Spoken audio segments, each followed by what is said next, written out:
Before I get started, as always, I want to give all praises, honor, and glory unto Yahweh Bashem Yahweh Shai, Wahar Chakodash, which Yahweh is the name of the Heavenly Father. Yahweh Shai, that's whom this world ignorantly calls Jesus Christ, it's his true name. And the Chakodash, that is the Holy Spirit. And I would like to also give double honors to the apostles and the elders of Great Millstone, and salutations to all you brothers out there. And I just want to do a quick lesson that's based on the duality of this truth. You know, you have the bitter and the sweet aspects of it, okay? And this is something that we always have to keep in mind, okay? Because the scriptures, you know, tell us in the book of Revelation that, you know, because it says, as the apostle John, he, you know, ate that little book, which that represents the Bible. It said what? That when it first entered into his mouth, it was sweet as honey. But when it went down, it became bitter, right? And you see, in this truth, you know, there's a lot of sweet things to it, right? The joyful things. You know, first and foremost, you know that you're an Israelite. You know your actual true identity. You know that these heathens aren't going to rule over us forever, right? We're going to become the new kings of the earth. You know, we hear about us, you know, having basically, you know, spiritual powers, you know, the superpowers, having, you know, multiple wives, so on and so forth, right? All right, you know how great the kingdom's going to be. You know what it's going to be made out of, right? Because, you know, it talks about, you know, the gold, the different stones that it, you know, that our you know, our city's going to be built, you know, with, right? That those are, you know, the sweet things of the scriptures, right? But, you know, there's the bitter part, which is, you know, us dealing with the, you know, the afflictions, the hell, okay, that we deal with day to day. You see, you know, because they brothers go through a lot of stuff. You know, there's things that brothers talk about, you know, in their lessons on camera, but there's a lot of things that aren't necessarily, you know, spoken, you know, of, that if you heard what brothers are going through, you know, it would really hurt you, man. Okay? All right? There's certain situations that brothers go through that it actually makes you cry. All right? Because the scriptures do talk about that. Because I think that's in Corinthians, where it says that basically, you know, how we're, you know, one body. And basically, if one member suffers, you suffer as well. So there's times where you hear about, like I said, certain brothers' situations, and it literally brings you to tears, man. Because you know that brother's going through hell. All right? You know, brothers got different health issues. They got situations going on with their children. Things that are out of their power, by the way. You know? You know, I'll say this, in this truth, you may have particular brothers in the faith that actually pass away.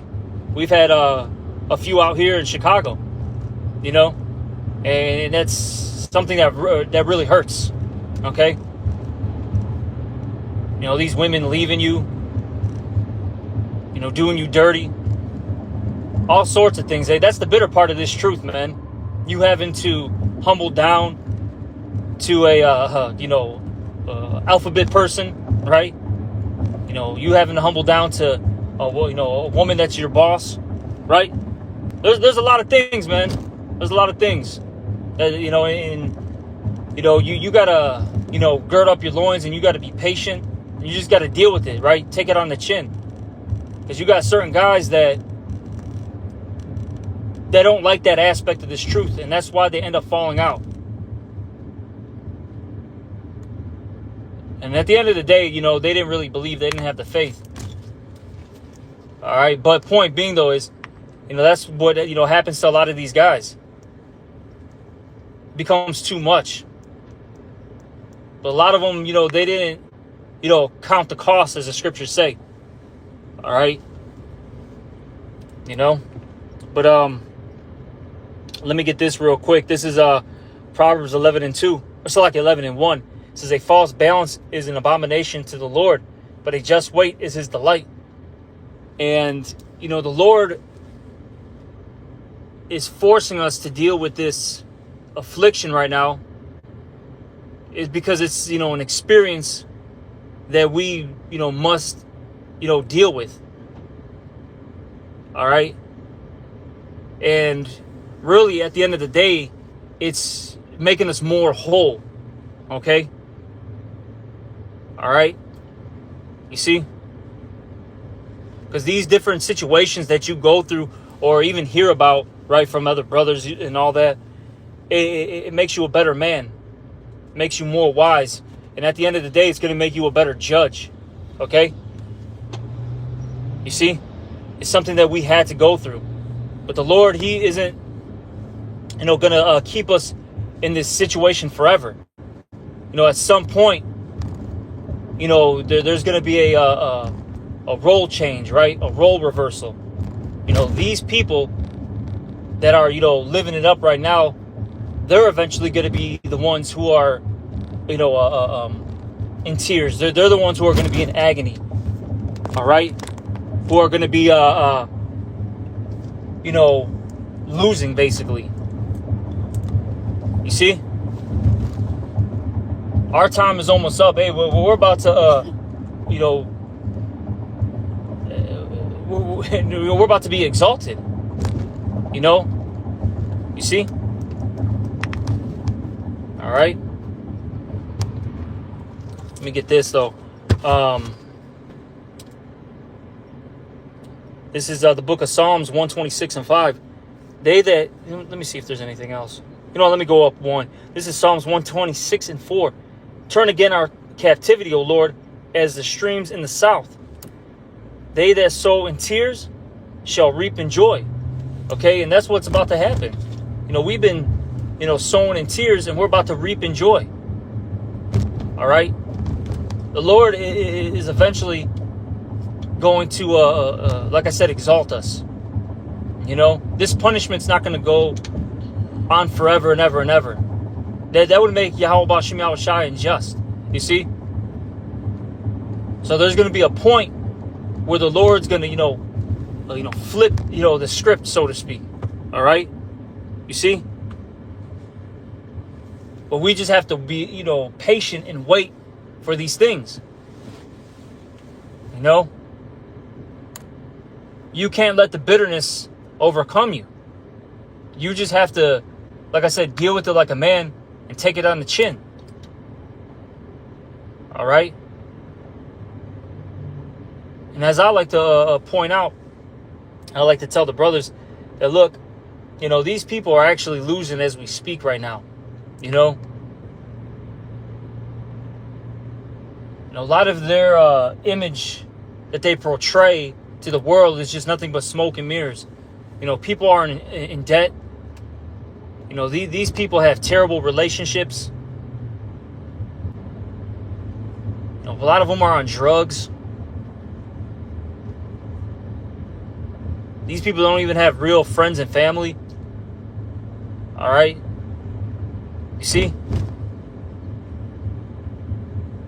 Don't let that you know, those social media photos and videos fool you, right? Don't let that fake smile fool you that they, you know, put on when you see them. Okay? Just remember that. And look, I'll say this. As time keeps passing, these people are going to be in a worse and worse and worse situation. Remember, the scriptures say this in 2nd Ezra, the 9th chapter. It says what? That they're going to dwell in torments. When you dwell in something, that means you're basically, you're submerged in it, right? You know? It's something that you're not getting out of.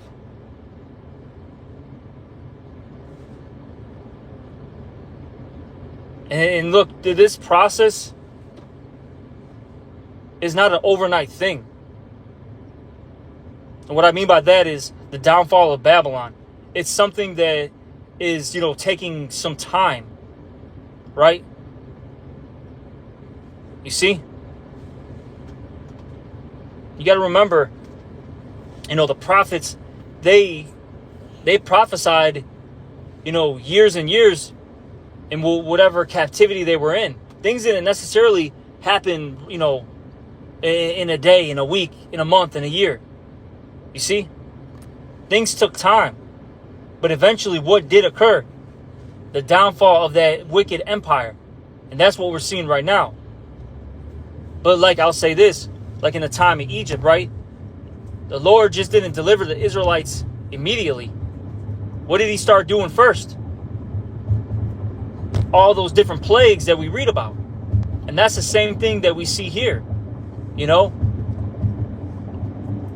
got to have a spiritual eye to understand what's going on. See, the most people, they don't see it, and that's because they don't have the spiritual eyes and the spiritual ears.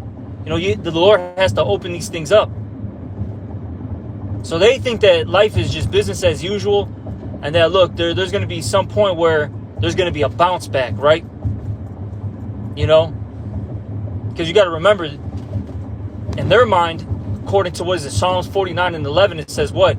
That their inward part is that their houses shall continue forever. And that's just not Esau. That's all these people. They don't think that this empire is ever going to crash. Nor do they want it to crash. Because you got to think about it like this. This is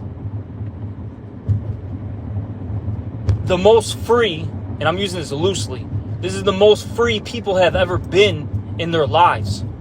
What I mean by that is they're free to do whatever they want. They don't have rules and regulations. Okay? First and foremost, they don't have to follow the laws of Yahweh B'Hashem Yahweh Shai. And then even if they don't believe in the in the scriptures in the Bible, right? There's these different religions, there's these different ideologies and philosophies out there that still somewhat have a structure to it, right? For instance, I'm going to use this. Islam. Okay? Even though that stuff is going off, right? We all know that. But there's particular things about Islam that are on point. You see?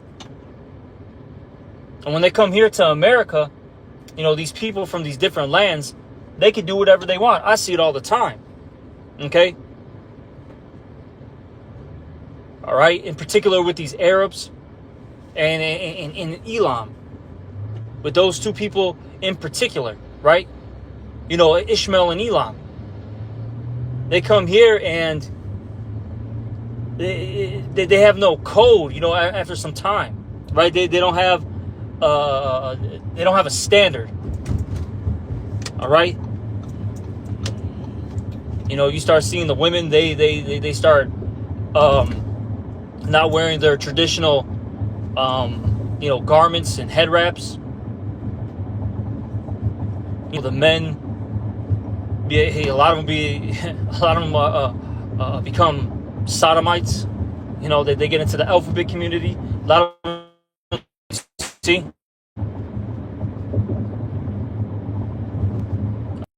they love this place. I mean, there's so many other things. Okay, but that's why they don't want this place to fall. But it is going to fall at some point, and we're seeing it. It's just, what does Habakkuk, the 2nd chapter says? It says what? Though it tarry, wait for it. Let me get that real quick.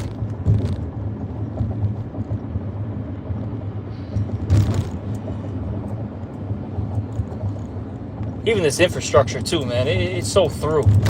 It's like, geez, man, all you do is hit potholes and bumps and cracks. The phone can't even stay in place, man. They even said this years ago, even if America were to continue, right, for how many, decades, they said that this place couldn't even keep up with this infrastructure. It's pretty evident, too, when you really pay attention. All right, but let me get this. This is Habakkuk 2:2. And the Lord answered me and said, write the vision and make it plain upon tables, that he may run that readeth it.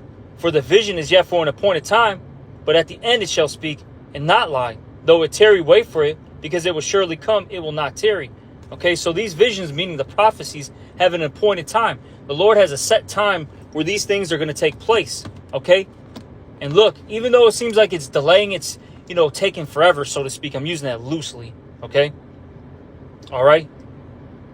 It's not going to tarry. It's eventually going to come to pass, okay? You just have to wait. And I'll say this, while you're waiting for these things to come to pass, you're going to deal with what? The furnace of adversity, the furnace of affliction. And look, it's not going to feel good. You're going to deal with the bitter parts of this truth.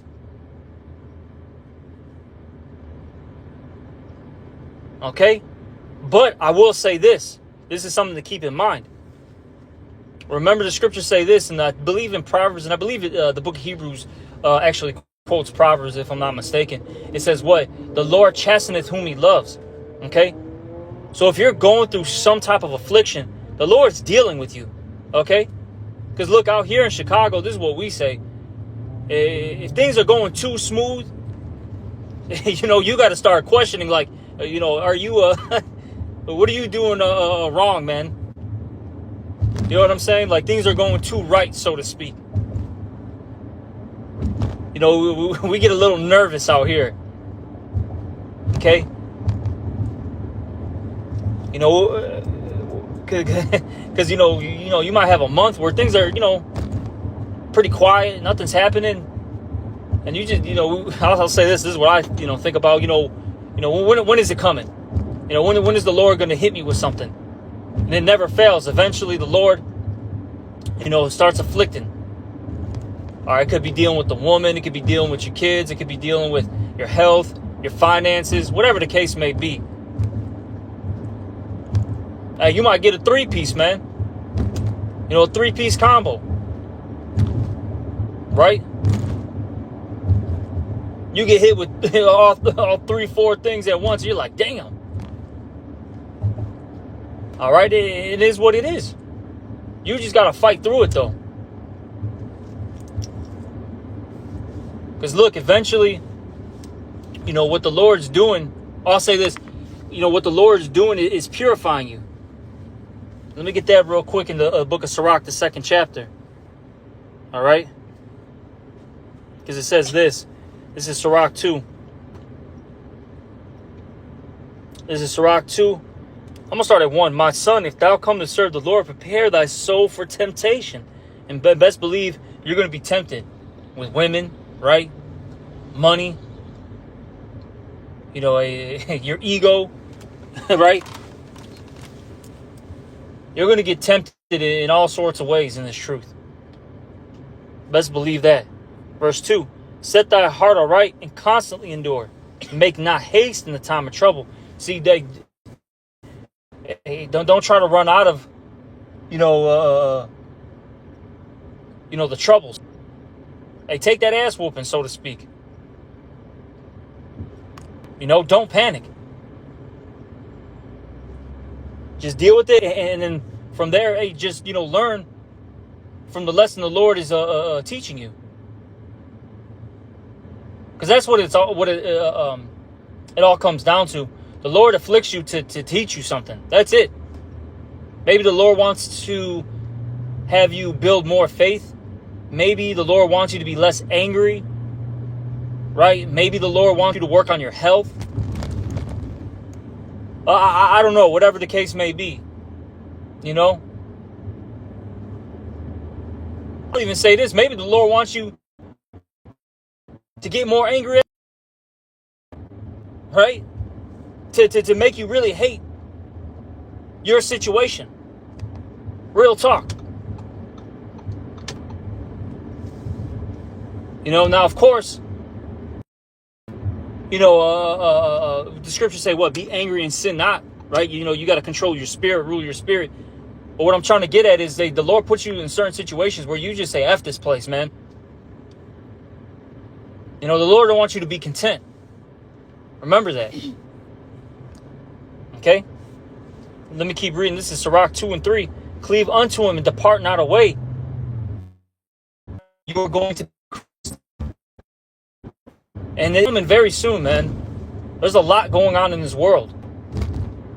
Things are happening quickly. It's almost over. You know, the 5 or Salakia, not even the 5G, excuse me. The 6G is going to be coming into play soon. Okay? I was watching a video that the Elder Yashwamba did. This is actually on the U.S., one of the U.S. government's websites. I forgot which one it was. But basically, whatever. It's on their websites. That 6G, okay, is going to basically deal with implantable devices. Okay? That's one of the main reasons why they're going to, you know, have it set up soon. It's coming, man. The MOTB is almost here. And we know once they start pushing that out, things are going to go quickly. You know, first it's going to start off as, you know, a voluntary thing. They're going to, you know, make it, you know, basically like the new iPhone or the new PlayStation, right? The new piece of technology where, you know, hey, man, you know, if you get this, you know, you're going to make more money. If you get this, you know, things are going to be more convenient. Then it's going to start affecting your you know, your work. And then as they keep pushing it more and more, it's going to become mandatory where in order to survive in this society, you're going to need this. It's going to be mandatory to have it. You see? That's where, you know, it's going to come to. But we understand that the elect are not going to take it. The Lord's going to provide. All right? You know, World War III, it hasn't stopped. They had a so-called peace treaty, right? The U.S. and Iran. And that failed. They're attacking each other out there in the Strait of Hormuz again. You see? A lot's happening. Those are just a few things. You know? So just pay attention. If you pay attention, you'll see that the Lord is making moves. Okay? Let me keep reading. This is Sirach chapter 2. Verse 4. Whatsoever is brought upon thee, take cheerfully, and be patient when thou art changed to a low estate. And you see, you have to take it cheerfully. Be patient. All right? And this goes for all of us. Hey, we just can't be soft. Okay?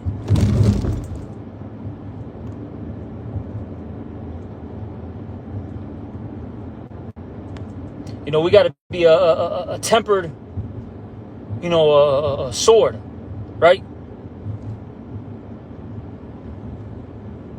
You know, basically, you know, because I'll say this before, a sword is used for battle, right?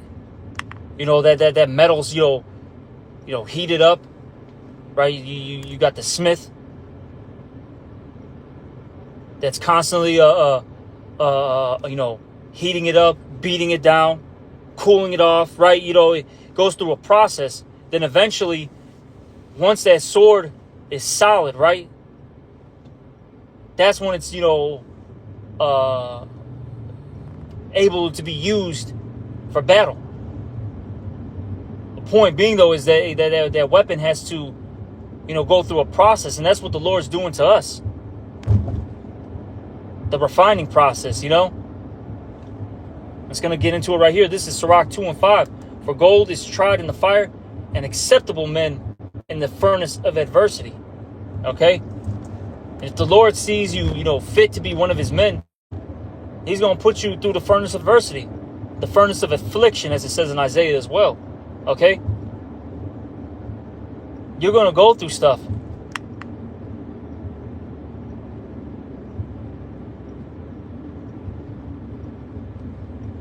You're going to go through things. And some of these things are, the only way, I'll say it like this, the only way to explain it is if you're in the truth.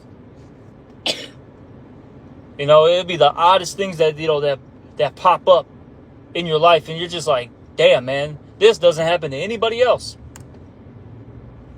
besides the brothers, you know, you and the brothers. It'd be the most wild things that just, you know, that just happen. And the only way to explain it is Yahweh Bashim Yahushai, is putting me through this. Okay? You see?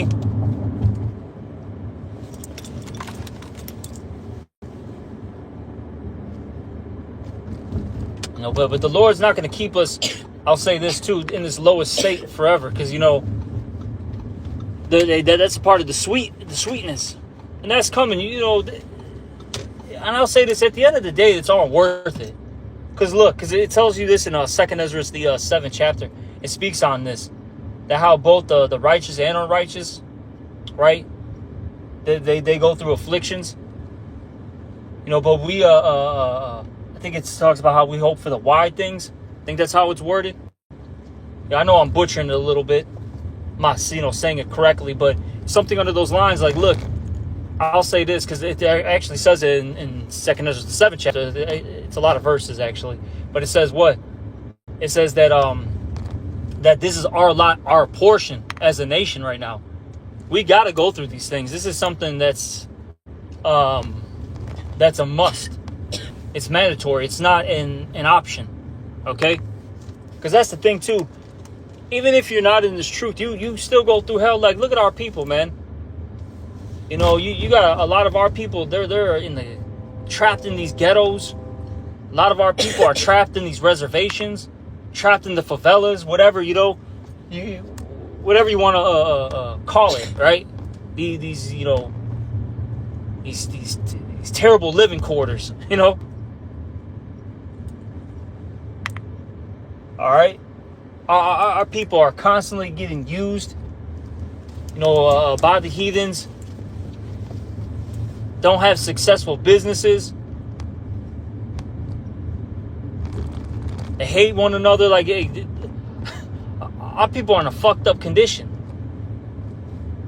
But see, because you have the other brother, Yuana, out here in Chicago. He says the only difference between, or one of the differences between the elect and the 2/3 is we, as you know, hopefully we are a part of the elect, right?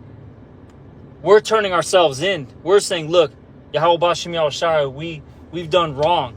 We're at fault, right? We've done, you know, these different crimes, so to speak. And since the Lord is a merciful power, and he's, you know, give me 1 second. Let me just cross these train tracks. All right. But since we're turning ourselves in, right, the Lord is giving us mercy. It's like even in Esau's court system. If you commit a crime and you turn yourself in, the judge is going to be more lenient, okay, in your punishment. And that's what the Lord's doing for us. He's being more lenient with the punishment. Yeah, we're going through hell right now, but look, man, when this shit really breaks down, when society collapses, when the Lord really starts judging this earth, our people are going to be fucked up, man. The Lord's really going to fuck them up. And see, when that process goes down, we're going to get the thawah. You know? The Lord's not going to have the angels, those death angels, destroy us. We're actually going to get protection from the angels, because it says that in the Psalms, the 37th chapter, how there's, you know, angels encamped round about us and delivereth us. You see? And that's what we're hoping for, that is the protection from on high. Okay? You know?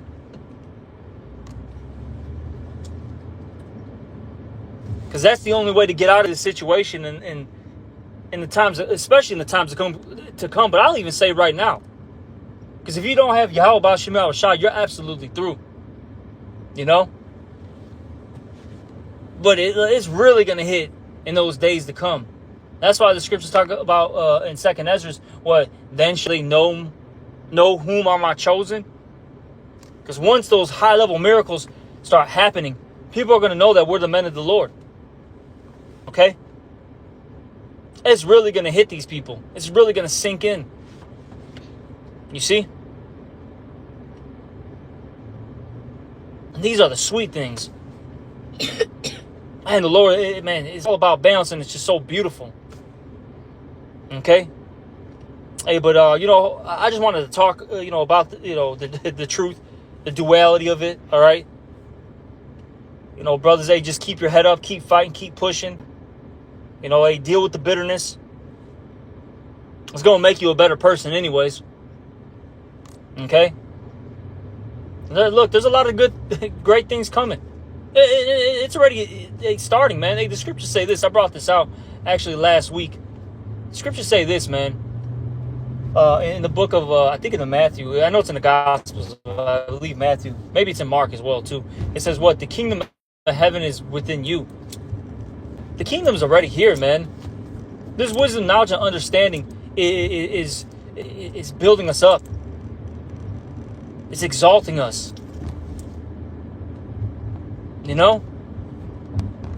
Wisdom bringeth forth a kingdom. Wisdom of Solomon, the 6th chapter, says that. Okay? And then eventually, look, we're going to get the actual resources, right? The actual dominion of the earth soon. That's what's coming next. It's just a process. And it's like in, anything, right? In this world. In order to, get good and reap the benefits of what you're doing, you got to go through the process. You can't skip. You can't cheat. Anytime people try to skip out on particular things or they try to cheat, they end up falling. They end up failing. All right? But I'm going to end this lesson. I'm about to see Elder Uriah. Maybe we might do a lesson 2 tonight. I don't know. We'll see what the Spirit wants. All right, but we got to try. We got to do a couple things, and hopefully this was an edifying one. And with that, I'm going to give all praises, honor, and glory unto Yahweh Shem Yahushai. Also, double honors to the apostles and the elders of Great Millstone, and salutations to all you brothers out there. Shalom and a Bible ball. Shalom, brothers.